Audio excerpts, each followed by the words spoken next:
Can I have please Kratos? I want Kratos. Kratos. Depends on the weapon and the man. So I was wondering, right, if my fucked up hairline is receding so far back it practically loops around, doesn't that basically mean I'm Kratos? You know, I think Kratos and myself have a lot in common. We're both incredibly sexy, we're both bald, we're both incredibly muscular, and by no means are the things I just said complete lies which just mask my insecurities. Totally not the case, swear to God. But for those among us with an IQ below the average room temperature and haven't quite figured things out yet, today's video will be all about the Johnny Sins of God slaying, the legendary former captain of the Spartan army, and the conqueror of Greece himself, Kratos. Kratos was a bit too overconfident in his bulging muscles and aerodynamic bald head though. One day he thought he could handle some hot barbarian schlong, but their constant pounding proved to be too much for the experienced fighter. The barbarian horde outnumbered and overpowered the Spartan army, and at the brink of utter defeat, Kratos struck a deal with the god of war Ares. Ares was a proper condo, and as a result Kratos would perform atrocity after atrocity in the name of his new daddy. Kratos was also not the sharpest tool in the shed because he let himself get tricked into murdering his own wife and son, and all that for some stupid, useless, brain-dead glory in the name of Sparta. But his punishment for this terrible deed was to have the ashes of his wife and son burnt into his skin for all eternity, hence his incredibly pale complexion in the first few games. Kratos did start to really hate Ares and all the other gods after this little incident though. Being treated as their lapdog for 10 whole years pushed Kratos to the point where he murdered Ares himself, claiming the title of God of War for himself. Now being out for revenge after all of Olympus, Kratos wages his own personal war on the gods. This eventually leads him all across the globe, where he eventually makes his way into Norse mythology by entering Midgard. He chooses to live as a man for a while and meets a new waifu by the name of Faye, with whom he fathers a son named Atreus. Sadly, Faye dies of mysterious circumstances, which leads Kratos and Atreus to travel to the highest peak of the 9 realms to spread her ashes. This journey does not go like my journey to the local grocery store did last night. They encounter many dangerous creatures and are followed by a mysterious stranger throughout their journey. You know what, on second thought, if you replace the dangerous creatures with Karens and the mysterious stranger with the local homeless guy, their journey was exactly like my visit to the grocery store last night. Later on in the story, Odin, the biggest daddy in Norse mythology, also proves himself to be a massive cunt. Kratos lays siege upon Asgard and eventually manages to kick Odin's ass. To add on to the disrespect, Kratos just steals Odin's throne and becomes the new Mac Daddy of Asgard and proceeds to rebuild it and the 9 realms with the help of Freya and Mimir.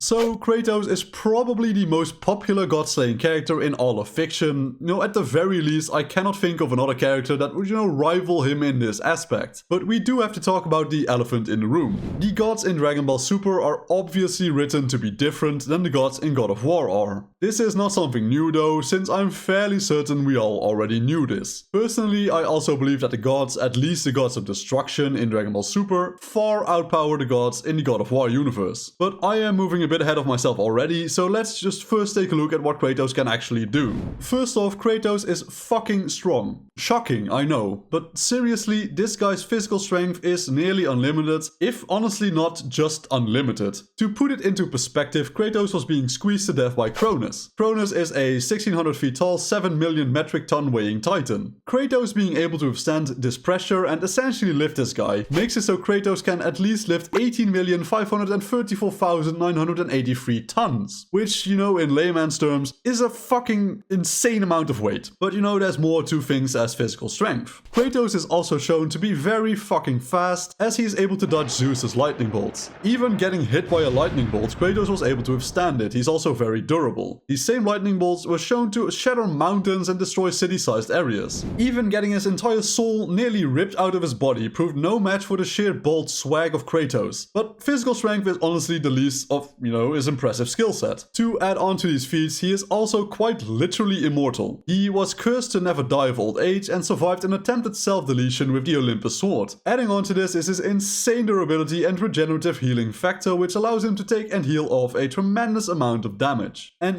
I did say that he's quite literally immortal, but he is is more like pseudo-immortal. He's not entirely immortal, he can die. There's a lot of characters in Dragon Ball who you might think would be able to one-tap him, but you know, I think you'd be surprised. I think you'd be very surprised at how durable this guy actually would be. Kratos also has an insane arsenal of powerful magical relics at his disposal. 40 of them in fact. Yes, I actually counted all of them, but I did only count the real like weapons. But I was debating on explaining every single one of them in detail, but I feel that would really drag the video out and I don't want this to be like 30-40 minutes long. So I chose to pick a couple of the most important / most known ones to explain, and if a piece of equipment, which I don't cover here, would help him beat a progression point, I will reference it when that time comes around. For starters, his most iconic, at least in my opinion, weapon is the Athena blades. These are the set of twin chain blades Kratos uses for the majority of the first, God of War games. They possess the ability to call upon the primordial fire and can ignite in flames whenever the user desires. They also possess the ability for the chains connecting the blades to extend, allowing the user to fight in a more fluid, almost dance-like fashion. These were already the upgraded form of the Blades of Chaos and would later be upgraded once again into the Blades of Exile. Later on in the Norse era, Kratos uses the Leviathan axe, which was originally owned and wielded by his former wife Faye. This axe has the power to control the element of ice in order to attack his enemies, slow them down, or defend against their attacks. He has many more weapons like the Nemesis Whip, the Spear of Destiny, the Nemean Caestus,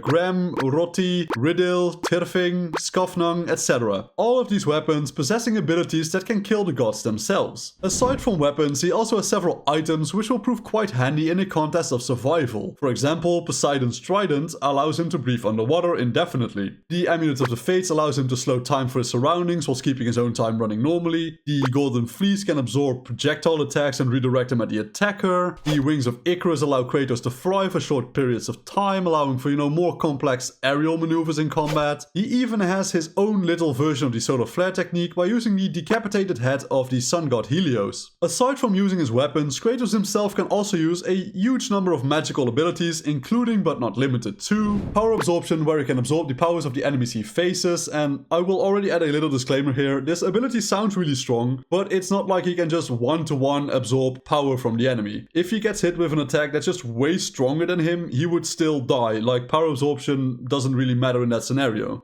So I kind of want to like curb the expectation for this one early on, but moving on. He also has Atmokinesis, which translates to the ability to manipulate the element of wind at his will. He has Electrokinesis, which allows him to manipulate the element of electricity, Pyrokinesis, which allows him to manipulate the element of fire, Cryokinesis, which allows him to manipulate the element of ice, Geokinesis, which allows him to manipulate the element of earth. Like, at this point he's honestly just the Avatar, but Kratos can also manipulate the souls of his opponents thanks to the Claw of Hades. He has access to his Void Creation, where he can create a pitch black void, sucking his enemies in and siphoning their energy for himself. He has Magical Revelation, with which he can dispel magic such as illusions or mind control. He has his own version of the Multiform technique, where he can essentially create copies of himself, and thanks to the Head of Medusa, he can petrify enemies, turning them into stone. And I'm sure I'm even forgetting some of the things, because not so surprisingly, Kratos has gotten a metric crap ton of abilities over the years. But how far will these abilities actually bring him in the Dragon Ball universe? I will tell you right now that scaling a video game to an anime is pretty damn hard, especially so because the entire, rules of both worlds are completely different. The two worlds are really nothing alike, but I will still do my best to give Kratos a fair placement. Starting off with the feats we have seen Kratos perform, he is technically at least universal, and this is not shown through him actually destroying a universe or even a planet, honestly. However, he has beaten gods who created entire universes and have power over them. Take for example Atlas. He carried the entire cosmos on his back and Kratos overpowered him. The same thing with Thor, who could damage time itself. Kratos might not show it by literally blowing up planets, but he is 100% at least universal, if not multi-universal, but I am personally a bit hesitant to call him multi-universal. While it is true that he can physically affect the 9 realms, the realms themselves are not exactly equal to a complete universe, at least to my understanding. Personally, I cap him with all of his equipment at a universal level, at least in his own universe. This makes it pretty difficult to properly evaluate how far Kratos would get,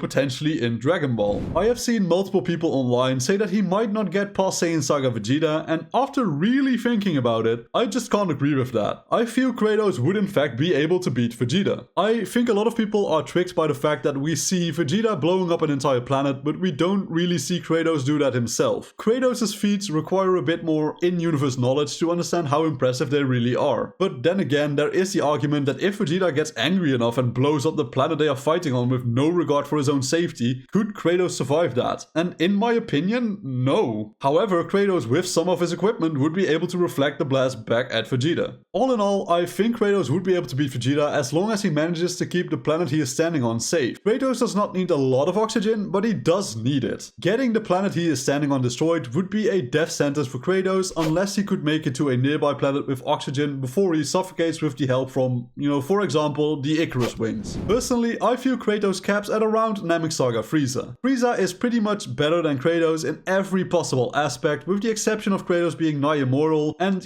maybe Kratos being physically stronger than Frieza. In terms of speed, Frieza completely outmatches Kratos, and I'd say in terms of overall destructive powers, Frieza also just shits on Kratos. Frieza in his first form can destroy a planet with no effort whatsoever. In his full power form, he is a whopping 226 times stronger than he is in his first form. Frieza at this stage is easily galaxy level and has the advantage of not needing oxygen to live. And sure, you could make the argument that one of Kratos' tools, like the head of Medusa or the chains of Hades, could cheese it, but he would have to hit Frieza with them first. Honestly, Frieza would not even have to leave his spaceship. None of the tools Kratos has could hit Frieza, at least in my opinion. Being physically stronger than Frieza does not really amount to much if you won't be able to land a single blow. You could make the argument he could trick Frieza some way, and sure, that's a possibility, but every single fighter post Frieza could pretty much one-tap him, and his luck will eventually run out. So instead of going through like 1,000, potential scenarios, I will just cap him at Frieza because he will not win that fight under any normal circumstances. Frieza could honestly flick his finger and destroy every nearby planet in the galaxy they are in and completely fuck Kratos over. And I can already hear you say, dude, you literally just said Kratos is universal. How can a galaxy level fighter win? And that is a very fair question. In his own universe, he is universal for sure, but that doesn't exactly scale 1-to-1 when you just drop him in a different universe altogether. Sure, Kratos was able to literally flip the 9 realms, but that doesn't mean he can just survive a death beam through his forehead or the planet he is on just being obliterated without a trace left. Kratos is a very difficult guy to place because his feats are very hard to directly scale to other media, to be honest. This video is just my opinion on the facts, and I am 100% sure people will disagree, and that's completely fine too. I would love to see and hear what other people think about this question. Personally, I would place him in the Namek Saga where he would definitely lose to Frieza, but what do you guys think? Do you all think he caps much earlier, or do you guys think that I'm full of shit and he gets much further? Let me know your thoughts in the comments down below, and I will see you all again in the next video. Peace out. If you enjoyed this video and want to see more similar content in the future, please subscribe and hit the bell icon to never miss another video ever again. If you want to support me in another way, I recently set up a channel membership option. It's only $5 a month, but please only spend your money on supporting me if you can actually miss it. Things are expensive enough already as things stand, and I don't want people to get monetary issues because they want, they feel they want to support me. With that being said, thank you all so much for watching, and I will see you all in the next video. Peace out.